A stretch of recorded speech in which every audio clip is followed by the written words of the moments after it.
It is a real privilege to interview Ivy, who not only comes with a technology background, but a deep design and arts background as well. And your experience, your perspective is also informed by sound therapy, quantum physics, psychology, and play, which I love that you're joining us for this conversation today. So I want to start with the genesis of our talk. We were taking a walk through the woods and talking about AI a little bit around this conference.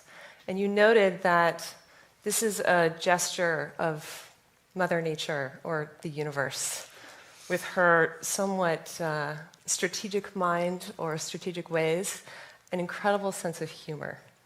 Do you mind starting? Explain yourself. Explain Ivy. that, please.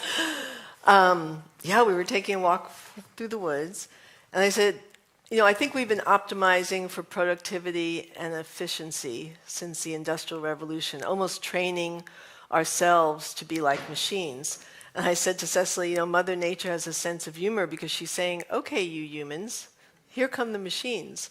Now what are you going to do? And so I actually think it's in part a push for us because we will be able to hand off, and we are, some of the rational things in our life to machines. But you should go inside and figure out what is it to be human now and in the future. Yeah.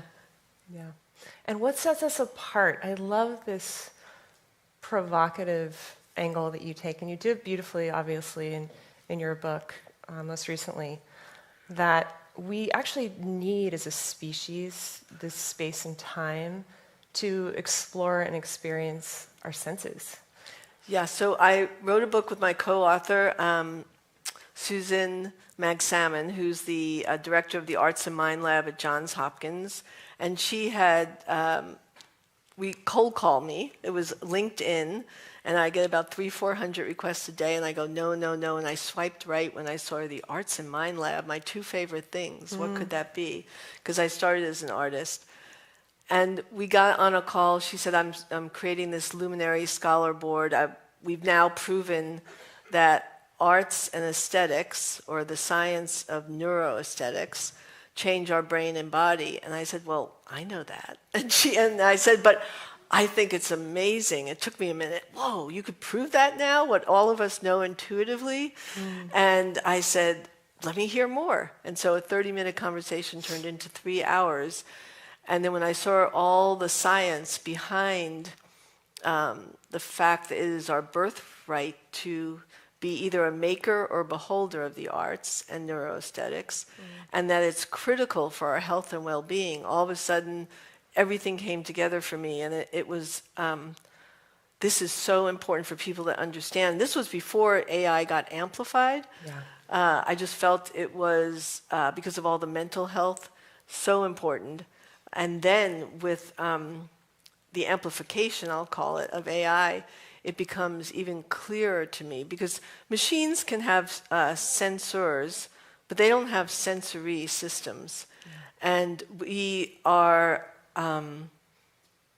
embodied beings. And there's a great quote by Jill Bolte Taylor, an anatomist, she's called, who says, I'm going to paraphrase, we think that we're thinking beings that feel, but we're actually feeling beings that think.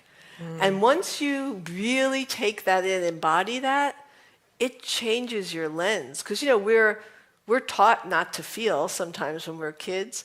And that's where we come alive, the sensorial nature of life.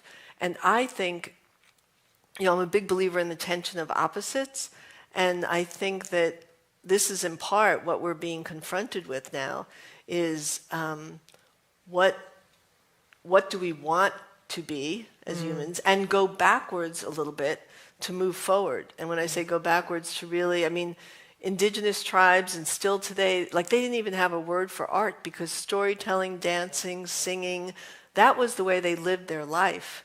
And we've pushed all that, some of us have pushed some of that aside, because we've been optimizing for productivity. It's really interesting, because my co-author and I got asked to speak at a Women in Data conference.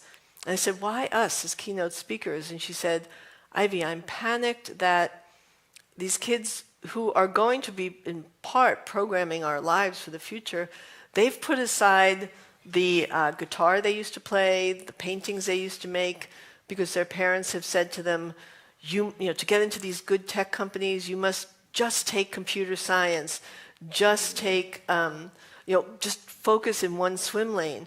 And I said, okay, we're coming, because that is not only hard on their soul, that they're being told, leave a piece of your soul aside, but the fact that they're going to play such an important role in our future, and they don't have a holistic point of view. And so many people, the greatest thing about the book is people have said, you've given me permission to make art again. And people have said, this book has allowed me to raise money for the arts. And go on art dates. I love hearing you talk go about, on art dates. About art dates. Yeah, someone emailed us and said, oh my God, I started art dates. Because in the book we encourage, you don't even have to be proficient. I think so many people were shut down doing art as kids because they were told they weren't good or they could never make a living at it. I think, Sir Ken Robinson had that famous, he went to kindergarten, everyone's an artist. By the time third grade came along, no one was an artist because some teachers said, that's not the way you draw a tree. And he actually had a great story that's relevant here. There was a classroom where the teacher said, draw somebody, but don't tell me who it is, and I'm going to walk around the room. And so she came around the room to a little girl, and the teacher said, who are you drawing? And she said, God. And the teacher said, you can't do that because we don't know how he looks. And she said, you will when I'm done. I love it. Yay for the children. So, and that's the kind of imagination that we need today. I do think that also AI is coming in to push us to get back to really exercise the muscle of imagination. And a moral imagination at that, because we're going to need that to then come back and co-create with AI to bring us to this next place that we can't even imagine. But so I think it's very much about possibilities. I want to dig in on that a little bit. So we have been prioritizing efficiency and productivity now for decades, really, as you noted, since the Industrial Revolution. And in so doing, we have invented something that is going to crush us at our own game. We will never beat what we've invented now. So what is the invitation for us at this moment? How do we reprioritize what we're focusing on to be inclusive of this, what makes us human that you speak of? Well, I am not convinced it's going to crush us. It'll crush us if we let it. Okay. I think we are being called to, first of all, each doing our own work. I think in some way, COVID was the first push. When that happened, I thought Mother Nature sending us to our rooms like kids and saying, go to your rooms and think about, don't come out until you've thought about what you've been doing since the Industrial Revolution. And it clearly, so I think, and in fact, when that happened, I asked it was the first all hands I was doing online with my team at Google, and I said to them, I want you to all write a fairy tale. It was the first week COVID happened. They said, a fairy tale? And I said, yeah, this is an opportunity. Fairy tales have once upon a time, they have an ending, they have a middle, but they always have a happy ending. And I said, we're the creatives. If we can't fast forward, I want you to fast forward to 10 to 20 years from now, look back, once upon a time there was a virus that, people were shut in their homes. But at the end, what did the people learn from it? What was the happy ending? And then I got these beautiful stories. I have a large creative team of different kinds of talent, and they teamed up with each other, and I made this beautiful little book called Fairy Tales from the Future, and I just gave it to some of the executives. It was a short run. But I thought, if we don't use this opportunity to get together and imagine what we want to learn from this, how are we going to, when hopefully we get let out of our homes, how are we going to move forward? And so I am a big believer in the story isn't written yet, the end. Yeah. We have to, as a humanity, I think we have to create a new story, because our creation story, we have to create a new one. And I think this is a moment in time we are being pushed against the wall now to come forward. And as I was saying, I think each of us has to do our own work to understand, first of all, what is the life that only I'm here to live, and be brave about that. And then I'm finding more and more, I call it tribes are forming of like-minded people around this. I mean, look, technology will always, in the wrong hands, it could go really bad. But in the right hands, there could be some amazing things. So I think I'm seeing tribes of like-minded people forming around this and really talking about it and exercising imagination of what's possible. Because if we just throw up our hands and say, it's over, we can't do anything about it, that's not right either. So I do think it's here to push us to be more imaginative, more creative, even those who think they're not. Because we're going to need a new story, and a collective new story that can only come from this collective imagination. But it starts with the individual. And I think in some ways that's why we were sent to stay in our rooms, was to try and get better connected to us. And I also think the opposite of fear is love. And that's what's happening right now. There is, again, a tension of the opposite, fear versus love. And so I see it as an invitation to go deeper into that. There's another opposite that I've heard you speak to recently, which is you talk about play and the significance of play, and that humans need to play to thrive and grow and be healthy. And you say, people mistakenly think that the opposite of play is work. And it's depression. But it's depression. Yeah, and I was talking to someone actually backstage about this, she's actually writing a book, I think, on play. Play, one of the definitions is doing something different than you do every day without a prescribed outcome. And that is the key. We are so outcome driven. Every move we make is transitional. Even myself, I have lists of things to do. We're very outcome driven. And the beauty of play is to go into something purely for the discovery and creativity. And I studied with a Dr. Stuart Brown, who studied play, and we are wired in our brains as kids to have free play, because that's how we learn possibilities. You could take the cardboard box and it's a teepee or it's a TV set, and it shows that there's always options.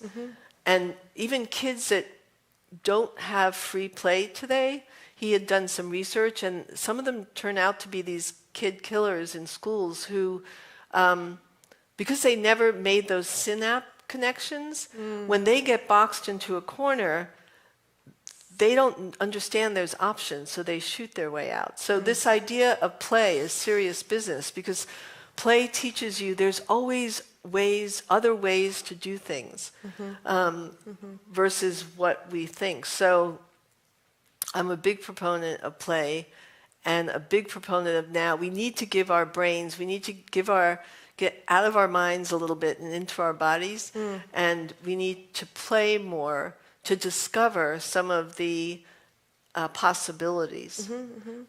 And in the face of AI, and so we have these companies, including the one that you work with, doing some incredible, mind-boggling work in developing AI. How can we fold some of these approaches and intentions into the development technologically. How can those of us in the room who are working in the AI field or investing in the AI field integrate these notions of play or love or our humanness while we're developing this technology? Well, I think, AI is something that's trained. So the question is, who are the trainers? Yeah. Thank you. And I think what we have to look for is the diversity of trainers. Is the diversity of trainers. Amen. And is that within the companies or also among who has access to this? What's the I think I'm a big into fractals. So in its smallest sense and its biggest sense, but certainly starting with companies, and then I think, and also absolutely who has access and what are they doing with it. And what does it mean that this is all happening now? Like why AI now? We've touched on it a little bit with the invitation to be more human, the opportunities here, but what do you think Mother Nature's agenda is here? I think she doesn't want to see, she wants us, first of all, to take care of her and ourselves. Yeah. I think she doesn't want us to necessarily go away. And so I think these are her prompts of pushing us to get back in touch to what's important. Nature is the most neuroaesthetic place there is. And for the book, we interviewed 100 people, and we interviewed E.O. Wilson before he passed. And he said, humans, 98.9% of the time humans have been on this planet, we've lived in nature. It's just 0.2% that we've lived in the built environment. It's been a big experiment. And he said you could say it's failed. And I think this is a moment in time at every level. I mean, we're not even operating from the principle that every human life is valuable. I mean, there's so many things that we have to examine. So I think why now is to get us to examine those things and think about them. Yeah. And change them. Yeah. Because I don't believe it's too late. Yeah. And obviously we're still learning, and it's an individual and a collective journey here. I'm curious, what are you still learning about? What's still intriguing you in this space? How do you apply some of these principles of creativity in your own life and how they inform what you do for one of the most powerful tech companies in the world?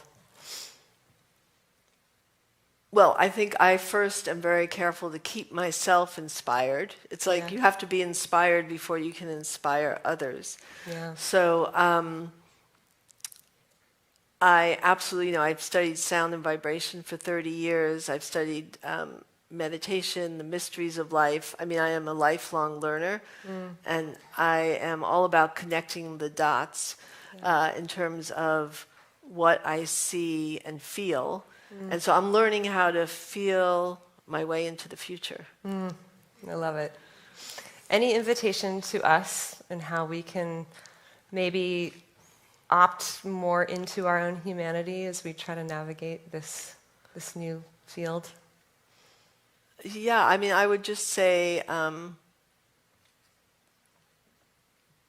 there's something that, it's like the neuroaesthetic mindset, paying attention to everything and realizing that we take everything in through our sensory systems, and the beauty of the flowers, the shapes. Eating a strawberry. The color, oh yeah.